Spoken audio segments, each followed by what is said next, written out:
Ligados e integrados. Realização Canal Rural. Oferecimento Seara. A qualidade vai te surpreender.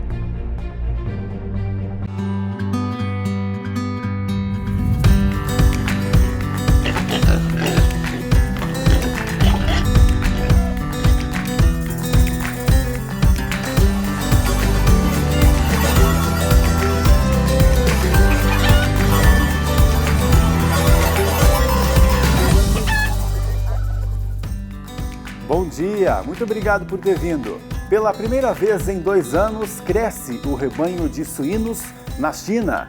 No Brasil, a Associação de Proteína Animal muda a presidência. Francisco Turra está saindo e vem nos contar sobre o legado dele.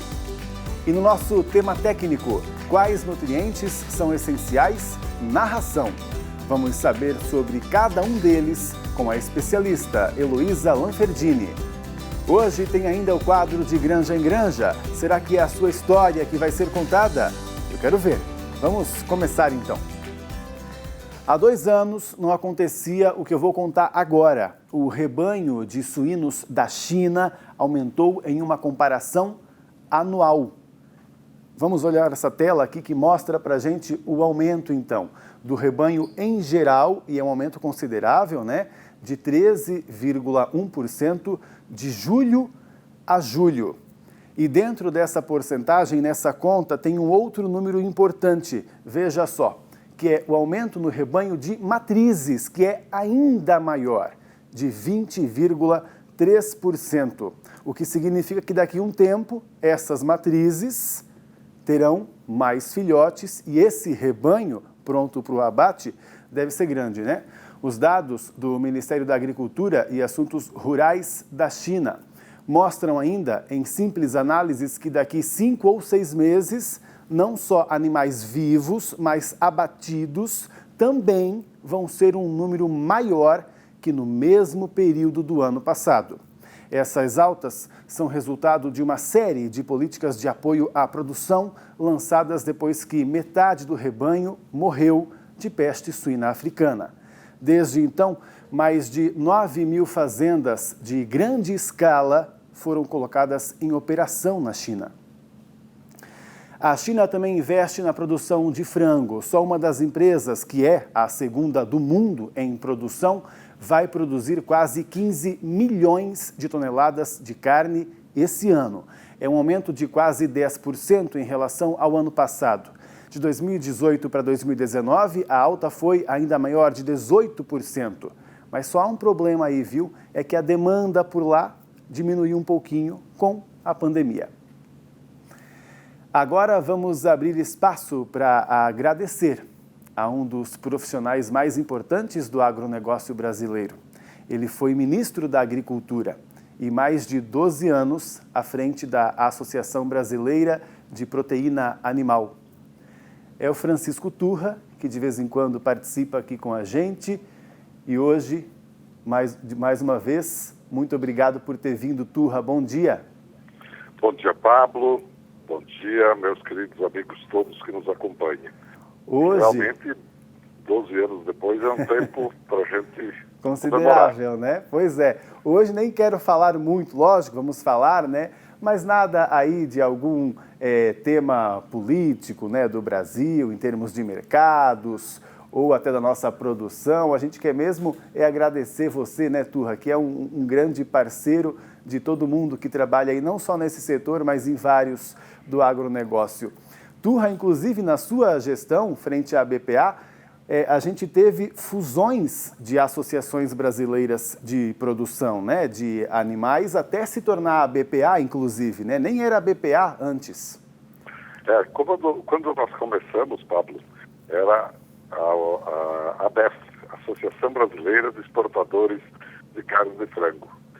Logo depois, nós unimos com os produtores de aves e nos tornamos aí a UBABEF. Unimos a UBA com a ABEF.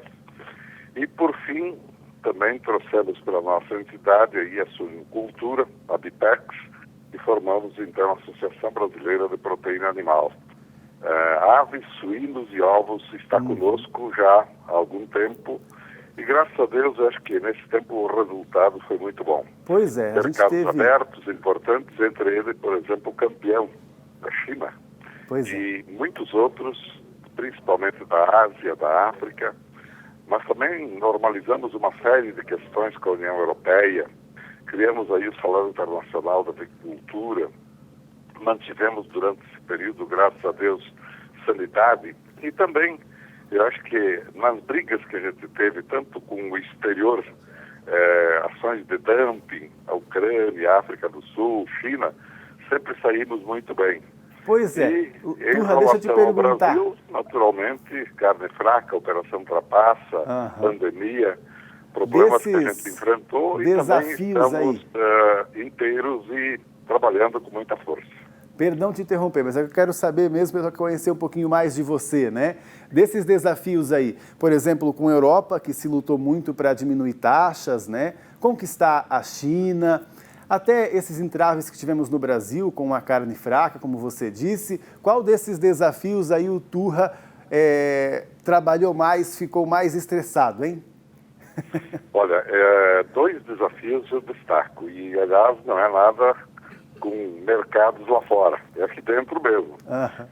A carne fraca e também agora durante a pandemia a dificuldade de a gente colocar na cabeça das pessoas e de alguns principalmente que a gente tinha que produzir alimentos durante a pandemia, que nós não éramos imunes à entrada do vírus e que a gente também fazia tudo para proteger, como fazemos tudo, o trabalhador, o colaborador. Foi uma luta duríssima.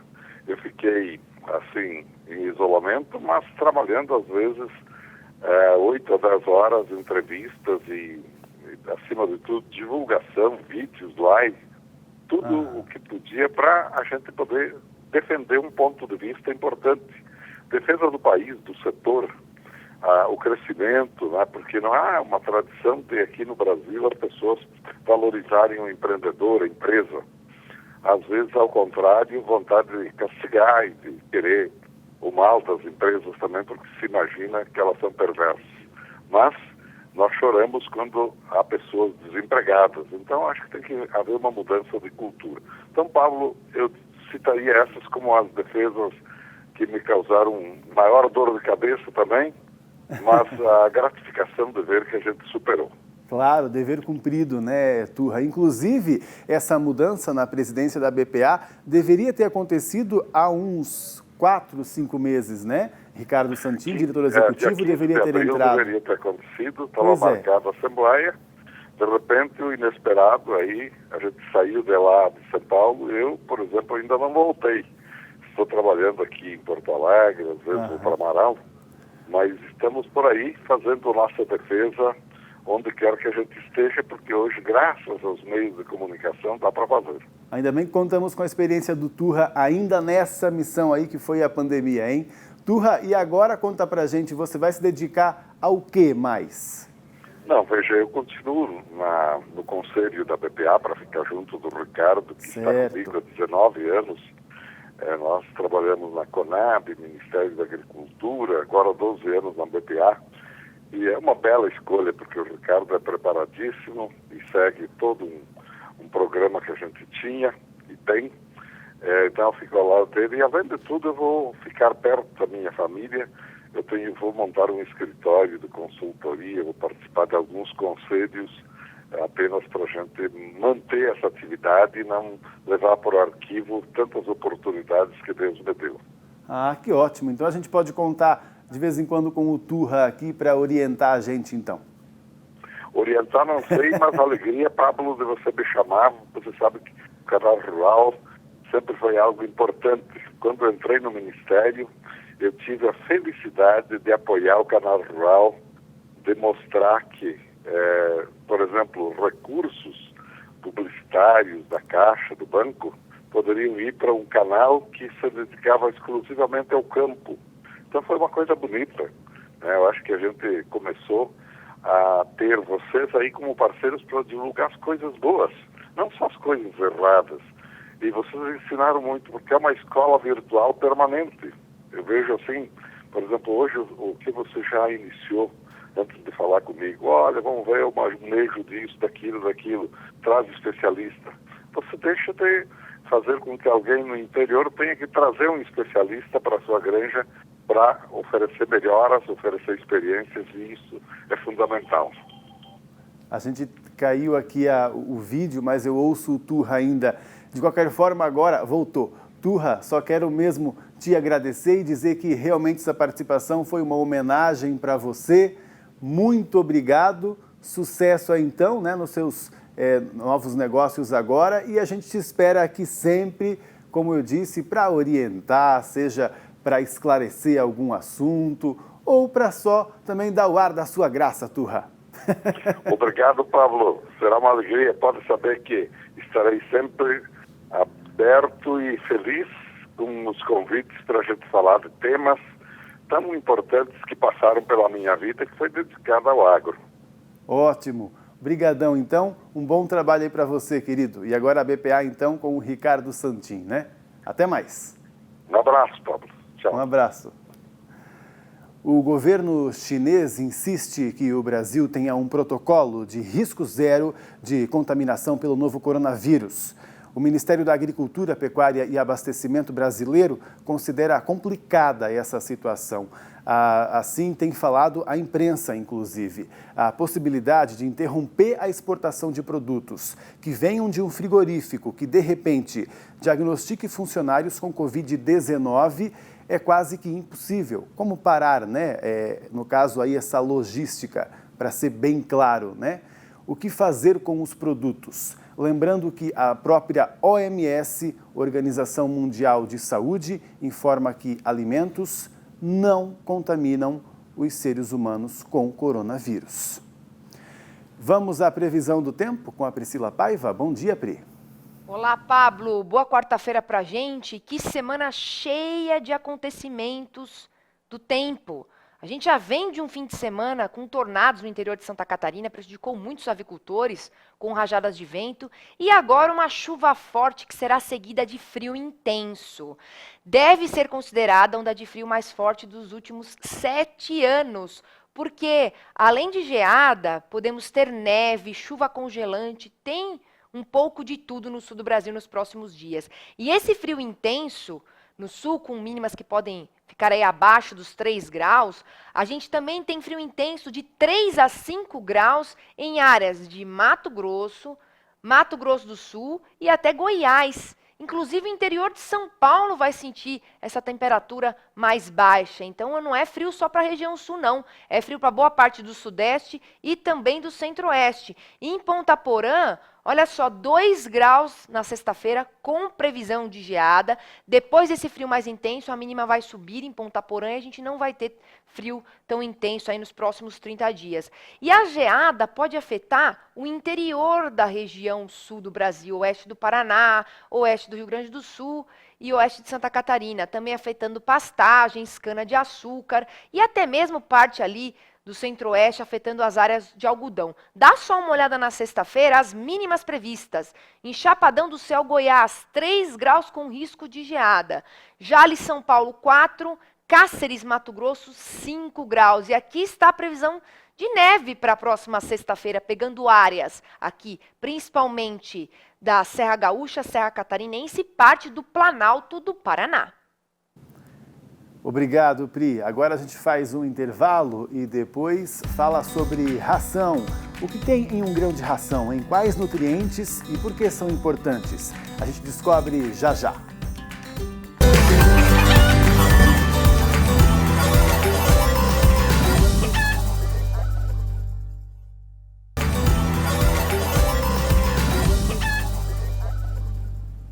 Tudo que a gente come tem um propósito ali, né? Ao menos deveria ser assim. Só que a gente também adora umas besteiras, né?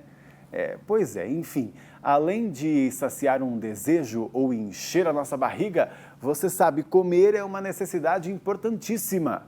E para os animais também. Vamos ver na reportagem da Júlia Fabre. Oi, Pablo, bom dia para você, bom dia a todos. Arroz, feijão, carne, salada, quanto mais variadas as nossas refeições, mais ricas em nutrientes. Nas granjas, a ração das aves Não é tão colorida quanto esse prato de comida que eu acabei de descrever, mas não se engane. Existe uma fórmula que deve ser seguida à risca para garantir que as aves consumam alimentos equilibrados e completos.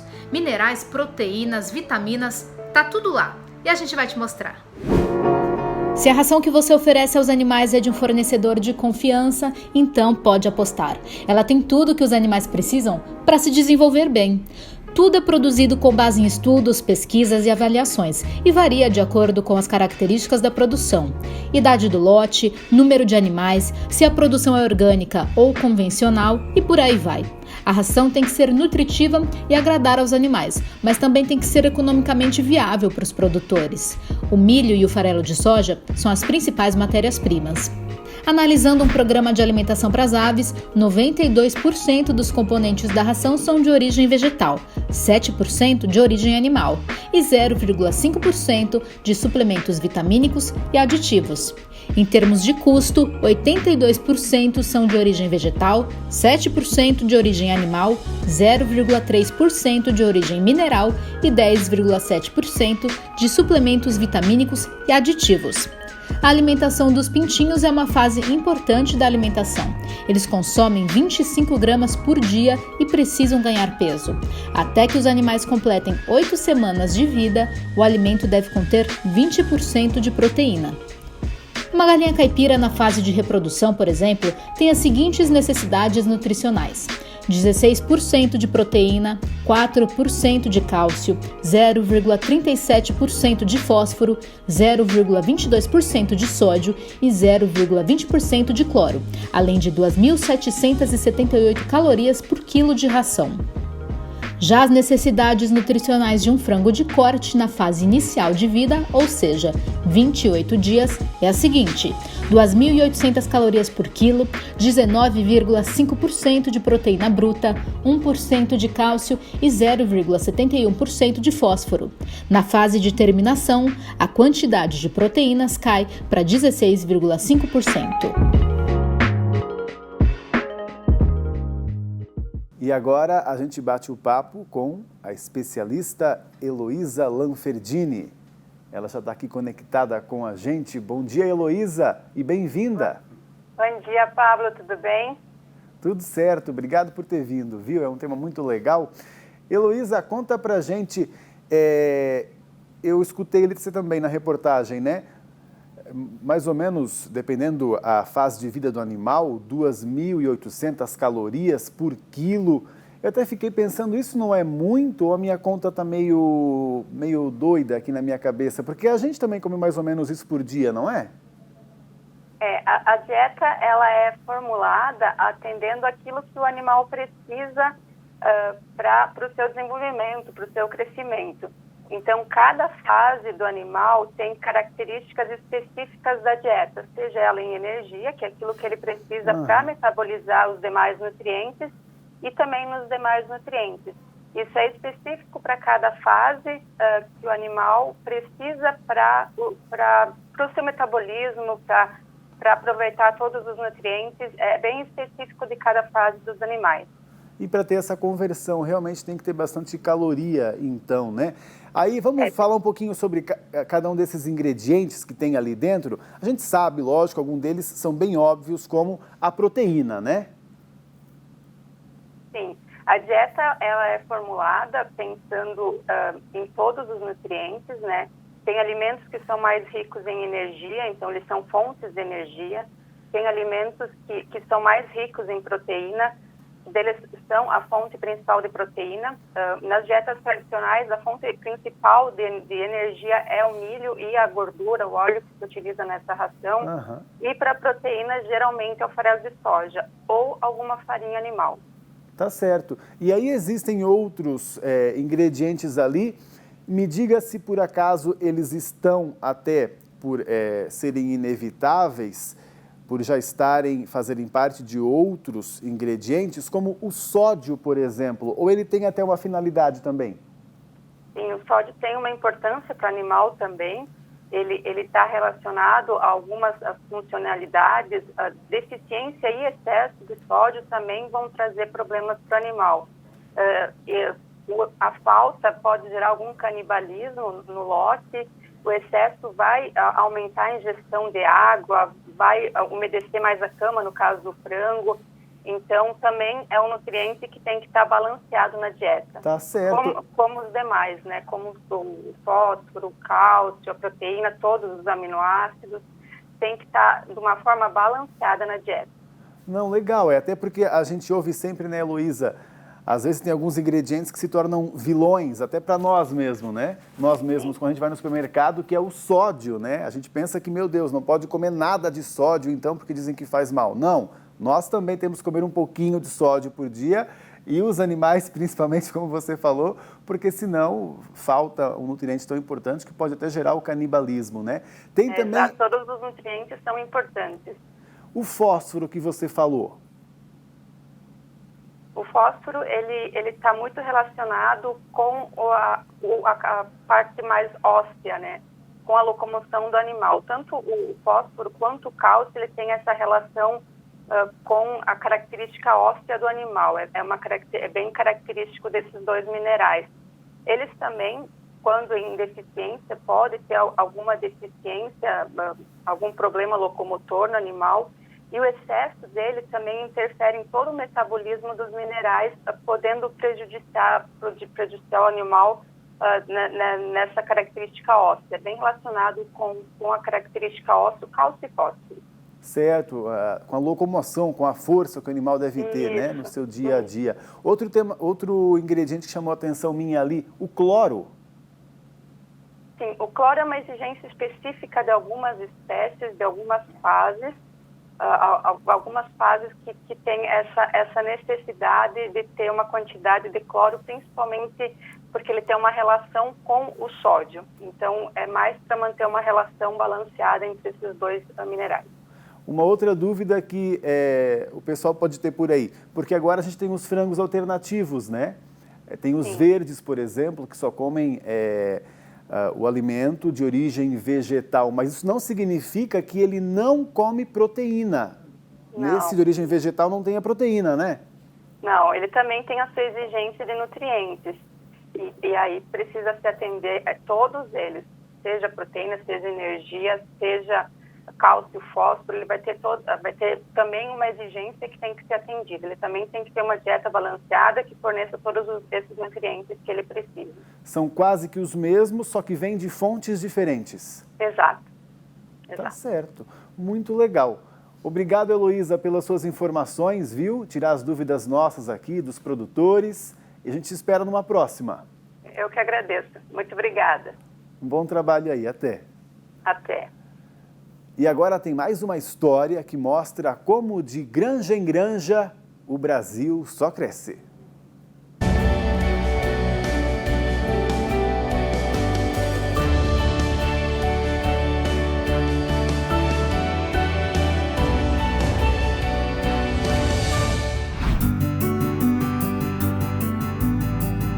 Eu sou José Carnelossi, eu administro o aviário de Letícia Carnelossi. Nós moramos em Colorado, a propriedade nossa é Santo Inácio. Nós somos integrados da unidade de Santo Inácio. Eu faço 5 anos e 5 meses que eu estou na atividade de frango, com a parceria da Seara. Hoje, eu posso me dizer que eu estou tranquilo, contente com a parceria que eu tenho com a Seara. Eu tiro um resultado muito bom. Se vocês estiverem ouvindo, esse aqui são os melhores, um dos resultados que eu estou mostrando para vocês. Certificado de melhor produtor do mês. Eu estou contente com a Seara. Eu tenho 2 aviários, eu estou com um projeto para mais 2. Então, a gente tira resultado bom, porque as técnicas e os técnicos são da Seara, eles cobram nós cobramos deles preço, pintinho bom, ração. Então a gente tem uma parceria, produtor e indústria. Hoje, na propriedade pequena, o frango hoje é a melhor coisa que existe no Brasil para poder sobreviver.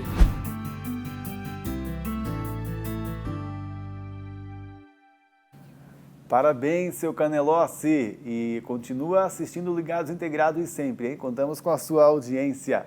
O programa de hoje fica por aqui, mas você sabe, a gente se encontra amanhã de novo aqui no Canal Rural. Vai ser um prazer como sempre. Tchau, tchau!